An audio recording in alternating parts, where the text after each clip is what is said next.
ដំណើរកំសាន្តទៅលេងតំបន់ទេសចរភ្នំទឹកធំស្ដីពុកម៉ែបងប្អូនទីស្រឡាញ់រាប់អានថ្ងៃនេះនាំពុកម៉ែបងប្អូនទៅលេងតំបន់ទេសចរភ្នំទឹកធំពុកម៉ែបងប្អូន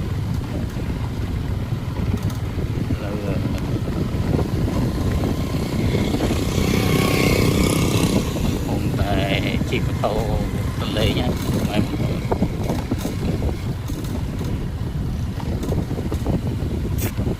ហើយនៅសងខាងផ្លូវគឺយើងមានបាទគឺគាត់វិញ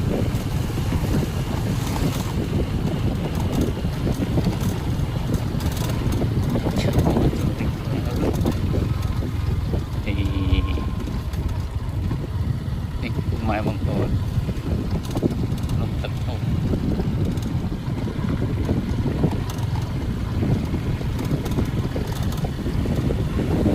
នៅខែនេះយើងខែវិសាខទេសភាពស្រស់ស្អាតធម្មជាតិស្រស់ខៀវខ្ចីហើយនៅនេះដែរគឺយើងមានវាលស្រែ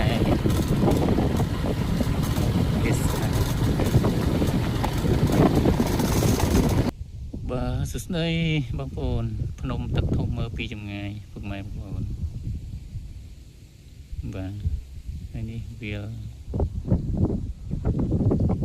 បន្តិចទៀតទៅដល់ហើយបាទពុកម៉ែបងប្អូនដល់ផ្លូវចូលហើយអូខេវត្តភ្នំរៀបជិតដល់តំបន់ទេសចរទឹកធំណាម៉ែបងប្អូនដែលមានទីតាំងនៅគុំសៃសុខខាងលិចស្រុកគុំតាចខេត្តកំពតបាទនេះទេសភាពតាមដងផ្លូវ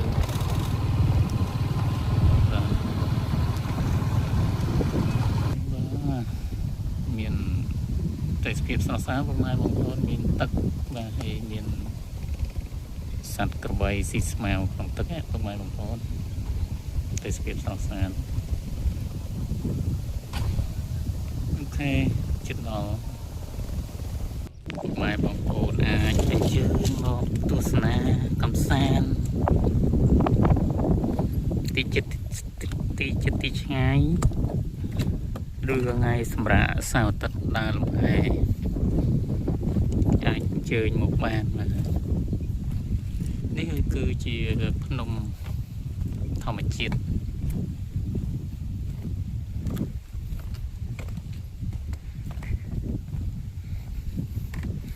ថ្ងៃនេះគឺថ្ងៃសៅរ៍ថ្ងៃសម្រាប់ដែរអញ្ចឹងខ្ញុំដើរលេងកម្សាន្តដែលនឹងឲ្យបង្ហាញរូបភាពដ៏ស្រស់ស្អាតជូនពុកម៉ែបងប្អូន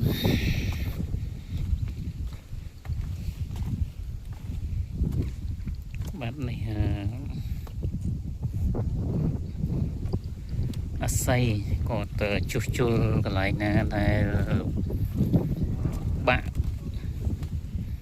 ដើម្បីឲ្យប្រជាពលរដ្ឋឬក៏ពុះមួយបងប្អូនដែលគាត់មកលំហែមកទេសចរដើរទៅដើម្បីឲ្យមានសុវត្ថិភាព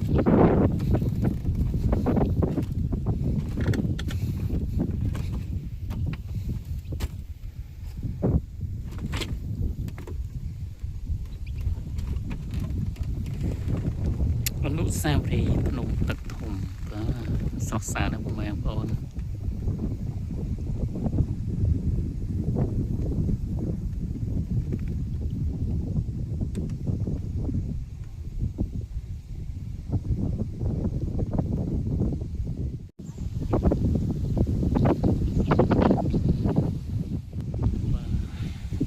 សាវរីយ៍ភ្នំទឹកធំបាទធម្មជាតិពុកម៉ែបងប្អូនមានភ្នំមានទឹកធម្មជាតិអាចចេញមកទស្សនាបងប្អូនបាទស្រស់ស្អាតមានភ្នំបាទ ធម្មជាតិស្រស់ខៀវខ្ចីយើងអាចដើរលើស្ពានលើទឹកបាទ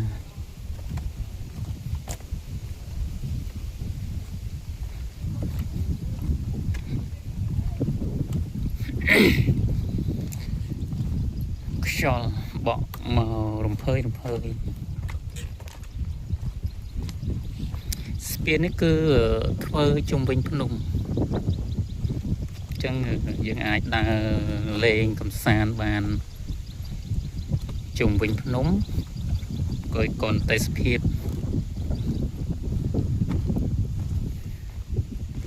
ហើយនៅចំណែកឯនៅភ្នំខាងក្នុងគឺយើងមានឡានឬរូងភ្នំដែលយើងអាចចូលទៅមើលកំសាន្តទស្សនាបានហើយការទៅនេះដែរគឺយើងជីទូកមានបងប្អូនប្រជាពលរដ្ឋគាត់នៅហ្នឹងគឺគាត់ជូនយើងទៅជីទូក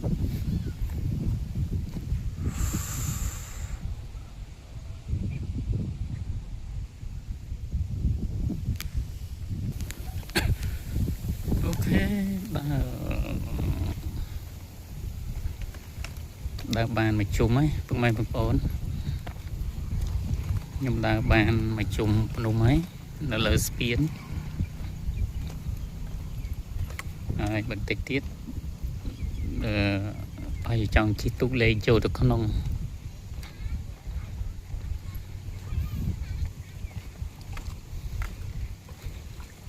ហើយនៅ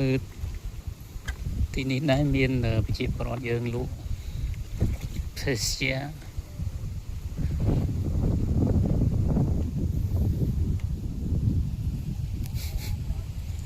សត្វកបីលក់ភេសជ្ជៈក៏លក់ផ្កាឈូកផ្កាអីសម្រាប់បងប្អូនប្រជាពលរដ្ឋយើងដែលគាត់មកទស្សនាទៅការអុជធូបអូខេនេះយើងកន្លែងថ្វាយព្រះដែលយើងទិញផ្កាឈូកអុជធូបបូជាហើយ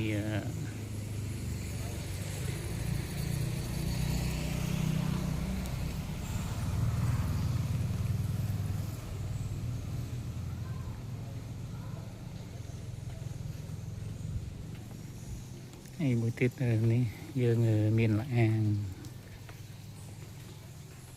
យើងអាចទៅជិះទូកលេងកំសាន្តខាងក្នុងលអាង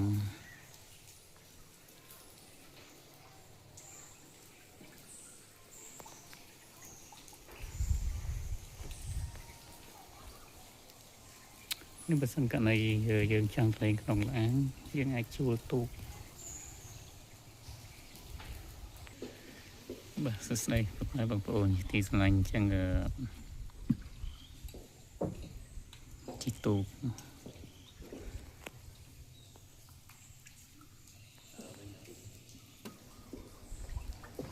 ដើរលេងក្នុងជិះទូកដើរលេងនៅខាងក្នុង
Ba đòn nòng là à ngay. Đây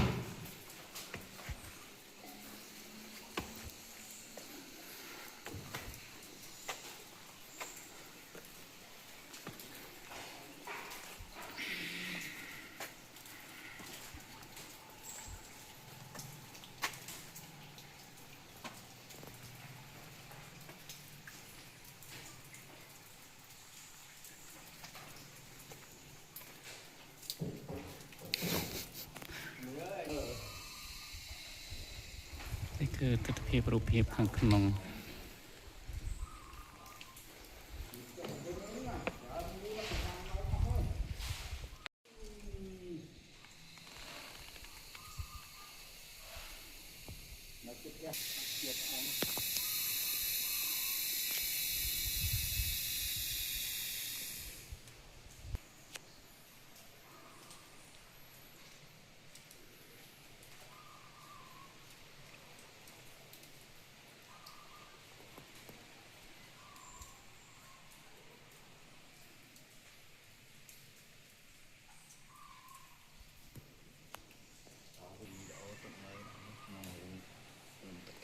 បាទទេសភាពខាងក្នុងកណ្ដាលភ្នំទឹកធំនិយាយផងមិនជាប់បាទចាំចូលសម្លេងក្រោយអត់មិនខំសបស្រាយបាទពុកម៉ែបងប្អូនចង់មកលេងកំសាន្តភ្នំទឹកធំបាទស្រស់ស្អាតរូបភាពផ្ទៃខាងក្នុងលអាង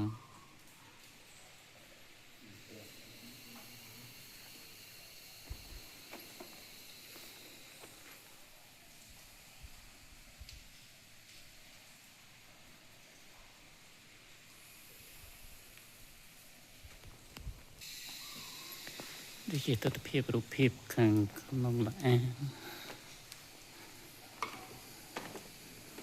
បាទពិតជាស្រស់ស្អាតពុកម៉ែបងប្អូនអាចអញ្ជើញមកកំសាន្តដើម្បីទៅស្គាល់ភ្នំទឹកធំ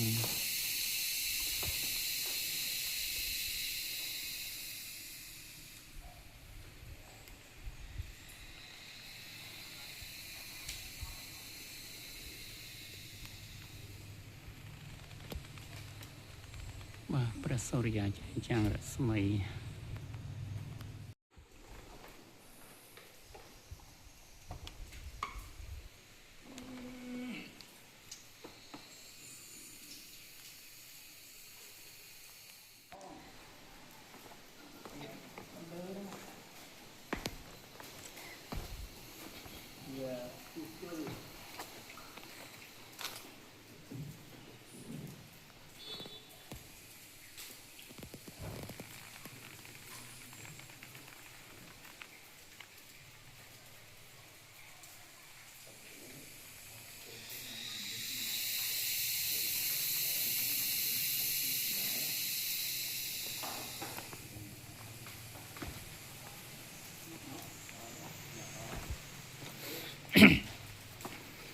ចុះតួញពុកម៉ែបងប្អូន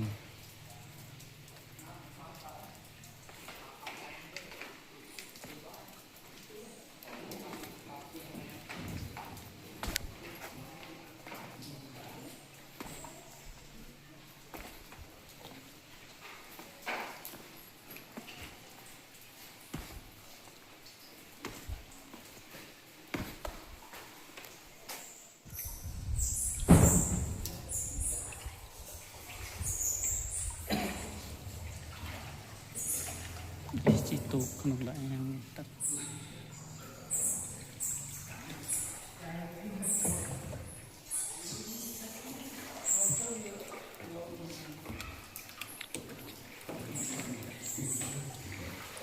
ជីកទៅ